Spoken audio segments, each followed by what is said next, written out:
40 for Raidable Crest Titans.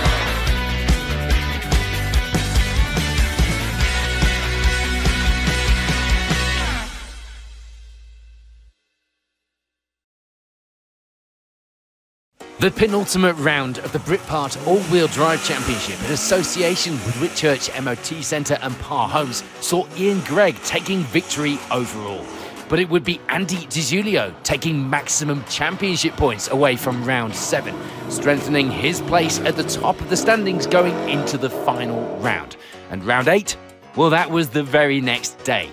So for the final round, we stay at Walters Arena in Wales. A completely different course awaits our crews, but the same grueling conditions wouldn't have changed, and our crews could be expected to face everything the Walters Arena had to throw at them for day 2 of this 2-round championship finale.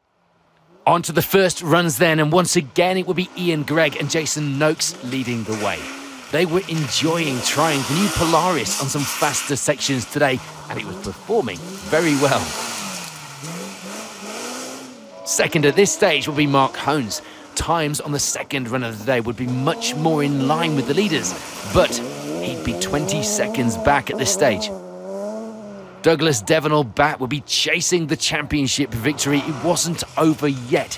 It never is until it is it? But a good result will be essential here. Points on the board, and that's exactly where his mind would be. It was starting well. Third place overall, leading the way in our championship cruise at this stage and doing exactly what he needs to do. Devonall-Batt's closest rival and maximum point scorer from the previous round, Andy DiGiulio, with Rebecca Clarkson alongside today, will be close behind though.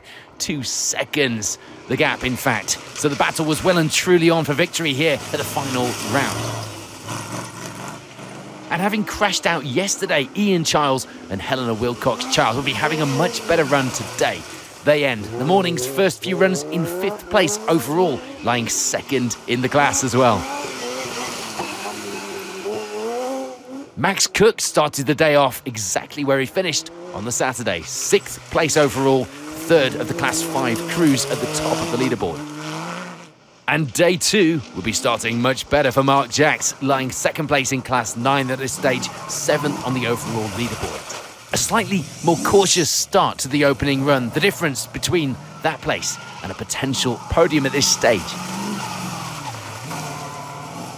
Mick and George Chick were getting themselves a podium on the championship overall results this weekend, or at least that's the way they saw it. And for now, they were doing all that they could. They started the day off leading Class 7 in 8th place on the overall leaderboard. Gareth Edwards had managed an 8th place finish yesterday, so this round was looking to be going the same way so far. 9th place for now. 4 more runs to gain on that leaderboard. And rounding out our top 10 at this stage will be Benjamin Clay, leading the way in Class 6 as well from that position. Let's move on from the top 10 and look at a few of the positions further down the leaderboard. It was 11th overall for Alan Kirkland, putting him 3rd place in Class 8 at this stage as well, a performance that he will be proud of so far. Things had started well for Scott Benwell and Paige Davies, but they would lose some time with a puncture on the 2nd run of the day, putting them down the order a little into 12th place for now, and with some time to make back up. Cy Badge will be looking for another clean run. No mistakes to keep his hopes of a good championship position alive. And as far as that was concerned, the plan was working for now. He lies in 13th place overall, 2nd in Class 7. For Ed Smith, meanwhile, it will be the lead in Class 3. And a good lead at that, around 1.5 minutes advantage in that position after the 2nd run of the day, would you believe?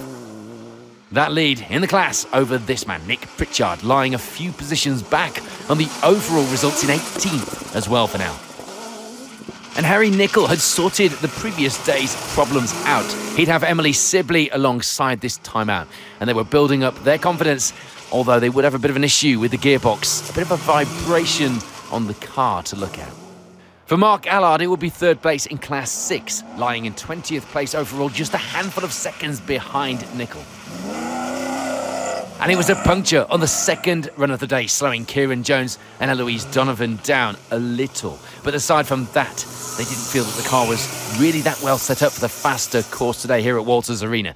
Mike and Amy Cheriton were going well overall. A brake issue was still causing them a few problems, but they were still going, which was the main thing. In Class 2, there'd be a good lead to show for his efforts for Ryan Dunn. Around 2 minutes, in fact. So that was looking fairly secure as long as things went well for the rest of the day, and there was still a fair old way to go, wasn't there? Dave and Lindsay Bakewell's plan for this round hadn't changed from the last one. They just wanted to get to the finish with a reasonable result for the championship, and crashing out was not an option. They end the morning 27th place overall. Jasmine Philpott and Simon Kerfoot were finding the course much more enjoyable today than they did yesterday at the penultimate round. However, they were catching people and losing a little time as a result as they tried to pass on some of the narrower sections of the course.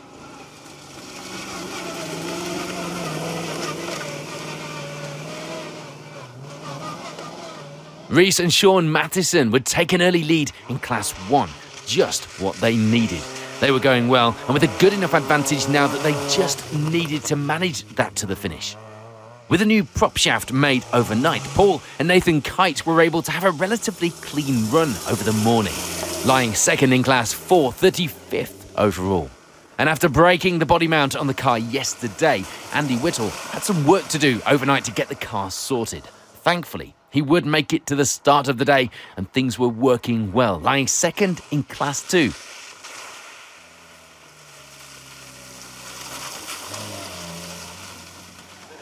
Third in that class would be this man, Tim Tennant. Around a minute and a half back from Whittle, though, at this stage with it all to do. Alan and Daniel Wilcox would make a great start to the morning, only for the engine to seize on the second run of the day, ending their event in really frustrating fashion. So the morning is complete, our second course in as many days here at Walters Arena, and the leaderboard is shaping up something like this.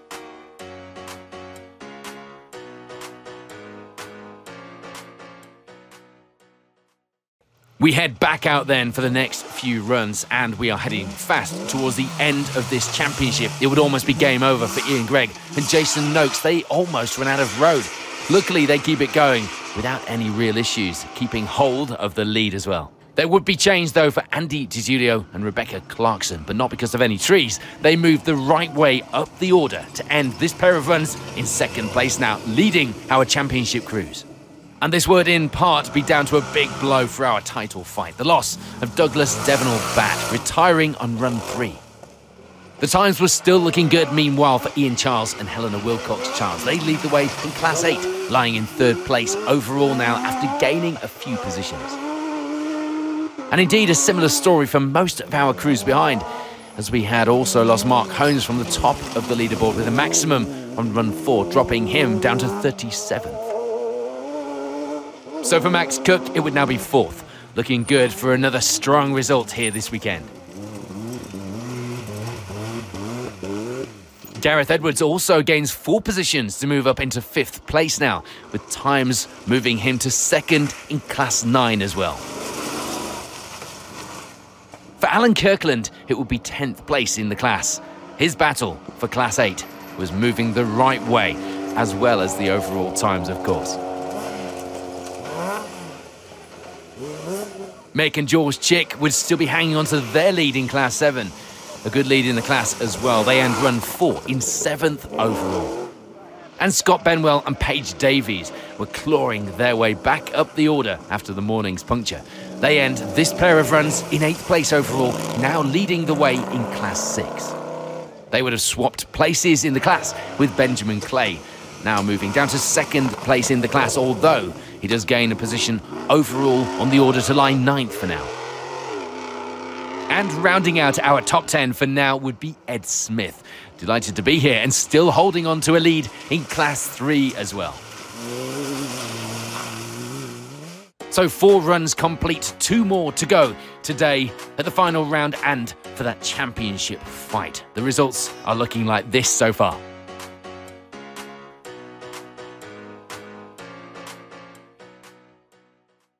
On we go then to the final runs as we reflect on what have been a busy, action-packed and pretty dramatic season here, hasn't it? A look at some of the class and overall finishes at the final round here at Walters Arena. For Margaret and Mike Bakewell, this had been a weekend to forget. But at least today they classify as a finisher, albeit down in 38th place.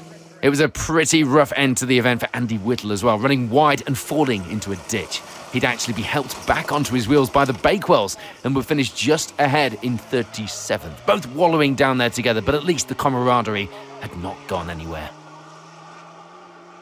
Apart from changing the wheels, there wasn't a spanner put on the car for Nick Collins and Alison Brooke just to rub it in.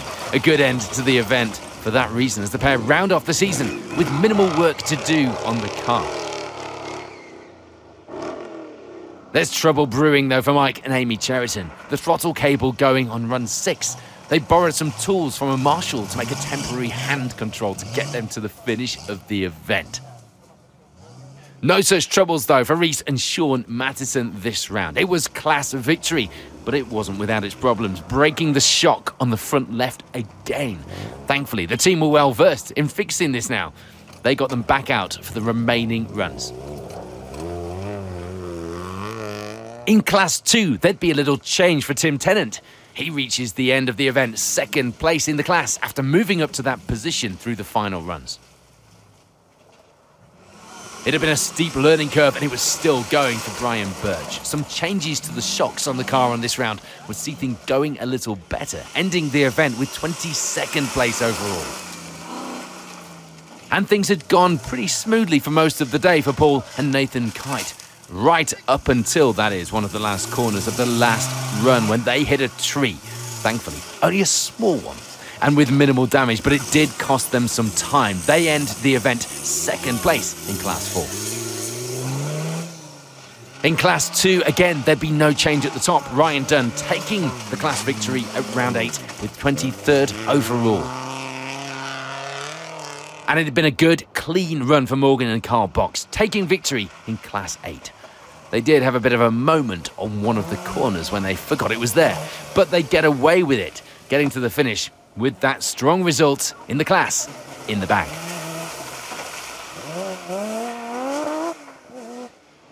With their earlier problems, any chance of a strong result will be out of the window for Jasmine Philpott. She chose to take her boyfriend out again, hopefully to get further than the start line. The pair completed 3 runs together and were pleased to report he loved it. Not the result that Jasmine would have wanted, but a bit of a result that she could show her other half what it was like inside the car on this course, I suppose.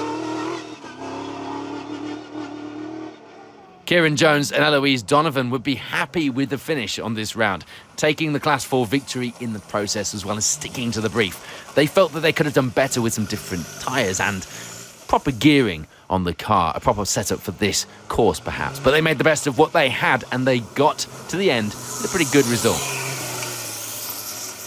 Harry Nicol and Emily Sibley would find out what that vibration was that had started to show itself through the morning. His prop shaft broke in the last quarter of a mile of the final run. They had to finish with no brakes as it took those out with it, ending the event with 3rd in Class 7. Just needing to get to the finish was becoming harder than it sounded for Dave and Lindsay Bakewell. They blew a seal on the rear shock, thankfully managing to borrow one from Margaret Bakewell. She was helping a lot of crews this weekend despite her own troubles. They get through the final run to take 3rd in Class 9. As you may remember, the previous round had not been a good one for Hemi Smith. This time out, though, things were going a little better, ending the event 3rd in Class 5, enough points to take 5th overall in the championship. And for Leighton Dodds, it would be 3rd in Class 6 today. A good end to the event, taking 8th overall for the championship this season as well. Paddy Barker would manage 2nd in Class 5 here at the final round, ending the event 12th place overall as well. But after a valiant effort, it would be a bittersweet end to the season for Andy DiGiulio and Rebecca Clarkson sat alongside this weekend, losing a large amount of time on the final run to end the event 11th overall. Thankfully, though, that was enough points to make Andy the 2023 AWDC champion. Our new champion crowned then. On to our top 10 for this final round. And our other championship hopefuls. It will be 10th place overall for Saibad. Getting held up a little on some of the runs, but having a good finish. That means he takes 2nd place overall in the championship this season. For Benjamin Clay, it will be 2nd place in Class 6 to end the event, 9th place overall. Ed Smith gains some more ground on the leaderboard in the final runs, ending the event with the Class 3 victory, as well as 8th place on our overall leaderboard. Mick and George Chick, though, did everything they could for their championship fight, literally throwing everything at it. They take the Class 7 victory this weekend, doing as much as they possibly could be asked to do. However, in terms of the overall championship results, it will be 3rd place in the standings. A fantastic end to the season, though, missing out on 2nd by just 3 points. Gareth Edwards wasn't in the fight for the championship results, but an overall finish of 6th was a fantastic way to end his Sunday, and he took the Class 9 victory as well in the process. For Max Cook, it would be one better than the previous day, ending this round with 5th overall, taking the Class 5 victory.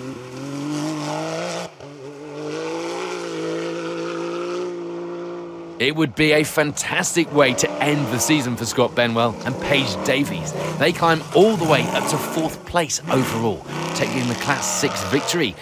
And as well, that would also be 6th in the championship standings for the season. Not bad for a season that was only really meant to be a test. Onto our podium positions, the last ones of this season, and it will be a 3rd place finish for Alan Kirkland. A strong end to this round and some good times being posted throughout the day, a sign perhaps of things to come next season. Ian Charles and Helena Wilcox-Charles would have a much cleaner finish this time out, even with a puncture on run 5, losing them some time. But it wouldn't affect the results. They take 2nd overall.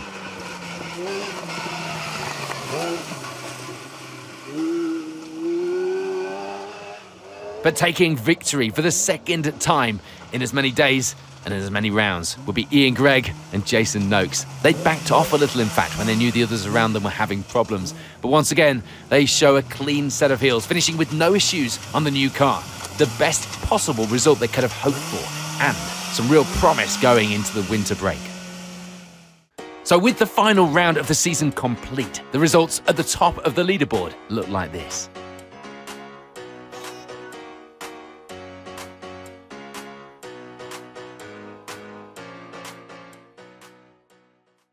It's been a very good day for us, to be fair. A nice steady ride out, nothing too stressful. We were keeping an eye on Andy's times and Mr. Hoon's times, and yes, they were starting to crack on, but unfortunately they had a few problems, and then I think Andy's backed off a bit. But yes, Polaris has done well.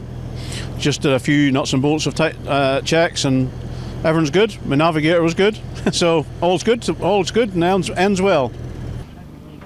Mixed emotions today. We had an awful day yesterday, driver error unfortunately, but we came back today and first lap got our feet together and sort of put our act together, and then gradually just chipping away. We then had unfortunately a puncture on lap 4 towards probably halfway, which slowed us down considerably, but then the stars were all aligned and things came good at the end. Had our fastest lap on the last lap, so yeah, the weekend's finished good. Well, it's been a great weekend really. We've avoided punctures, we've damaged a few rims, we've worn a few suspension bushes out. We worked hard into the night, didn't we? It was quite tough. We've got a good pit crew, so they've really helped. So. Yeah, so it's rewarded us with a decent finish today. Yeah. So very happy actually, after a relatively poor season by our normal standard. Yeah, 10 years ago we won it for the last time we won it. So yeah, 10 years today. We won it for the first time, so no, it's great. It was a good event. It was tough. We suffered with punches all day. Even on the last run, we were lucky to get back, but all we had to do was get the finish, because unfortunately Doug had mechanical issues, and yeah, he was our main rival in the championship. So yeah, we got there. Yeah, tough, really tough. Yeah. I mean, all year the competition's been really good. There's been a good group out, and they've made us fight till the last day. So just about getting our breath back, and that's been really good. Had a great day, great weekend. Yeah. And just like that, we're done for another season. Another close finish and another well-deserved championship victory for Andy Di Giulio, showing that consistency counts for something. In fact, quite a lot. We have a long break now before the championship returns in 2024. Some new events to look forward to, no doubt. Some new challenges as well for those championship points. If you can't wait until then, you can look back on all of our coverage from the previous rounds on our social media. We will see you in the new year and in the new season.